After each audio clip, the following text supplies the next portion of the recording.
Hey guys, what is up? It is Casadorperfect here bringing you another Pokemon Wi-Fi Battle video, and this one is against OxBATS from my Skype account. We had a blast having this game. We were talking about Battlefield and Modern Warfare 2 at the same time, but it doesn't really matter. Let's go ahead and get into this game. As you can see, it is an RU match. He's gonna lead with his Miltank. I'm gonna lead with my Honchkrow. I'm gonna go straight for the superpower. I know that I wouldn't kill the Miltank in one shot. That is basic knowledge, because that just goes to show that Miltank is just a freaking beast on the defensive side, and I was very positive that I will not KO it in one shot. So why did I stay in? I actually wanted to know what his first move is gonna be, and I just really wanted to play around that. In this case, he goes for the body slam and takes me out in right off the bat with a critical hit. I don't think the critical hit actually mattered. But at the same time, I think it really did a nice job taking out my Honchkrow right off the bat, because Honchkrow is a very good counter to Alakazam, simply because most of the Alakazams are always offensive and they always try to attack you, so a nice Sucker Punch to the face will definitely take out an Alakazam. And as you can see right here, I send out my Medicham, I scare out the Miltank as he goes into the Gligar. Now, that is basic knowledge once again, guys. He was predicting the Drain Punch, Hayum Kick, or any type of fighting attack move.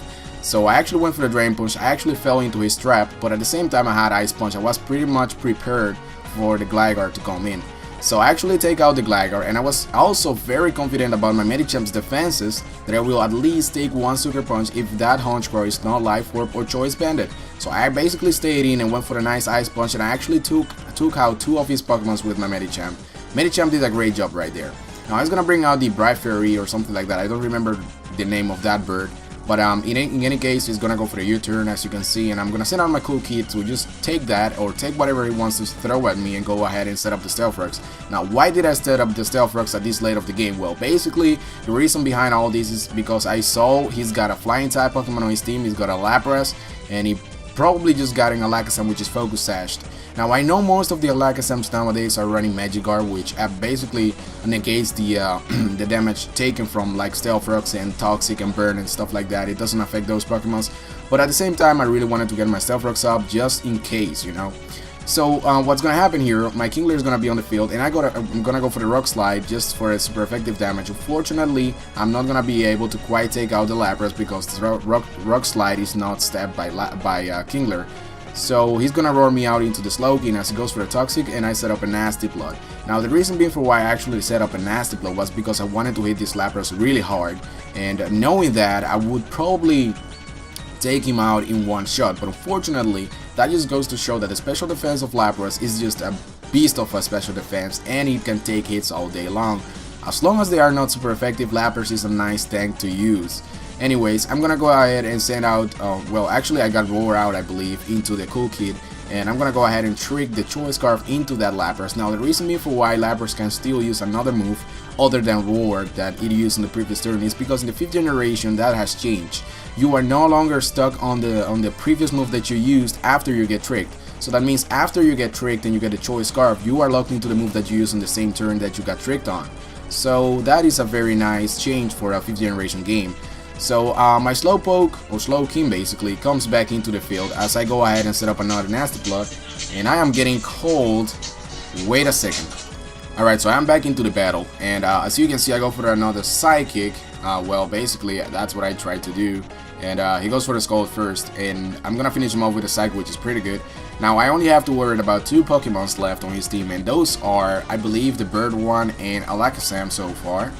Now let's go ahead and see what he's got left. I don't quite remember. Yes, it is the Bird. Brave Bird, everything basically. So I guess he's gonna go for the U-turn on this turn, but apparently he's going to go for the Retaliate. And I actually wanted to sacrifice my Cool Kid right now just in case, just to be safe, you know, that I can bring out my Kingler without being harmed, and at the same time test if this Pokemon is really Choice Scarfed, because my Kingler itself is Choice Scarfed. So if he outspeeds me, which shows that his base speed is higher than my Kingler's base speed, he can pretty much outspeed me. So that's what happens. I get to know that he was Choice Scarfed, but at the same time he wasn't able to take me out, which is pretty good. I'm gonna take him out with a Rock Slide, as you can see, and then I'm gonna Rock Slide his Alakazam as well. Now I believe he's got only one Pokemon left so far, and that is gonna be the Dying Miltank. Now, going for the decisive, or I don't even know how you say that in English, but going for the final move just to finish off the battle, it doesn't happen. I miss my Rock Slide.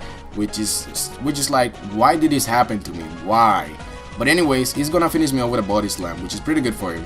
So I'm gonna go ahead and send out my Slowking. He goes for the Milk Drink, and apparently he noticed that he's still, you know, standing a chance to win this game as long as the game, you know, starts doing gay things to me. So I'm gonna go for the Scold, as you can see right now, and I am gonna try to get a burn. But apparently I'm not gonna get that, which is kind of unfortunate, because the game just sort of wanted to get this game a little bit of, or give this game a little bit of hacks-free moments.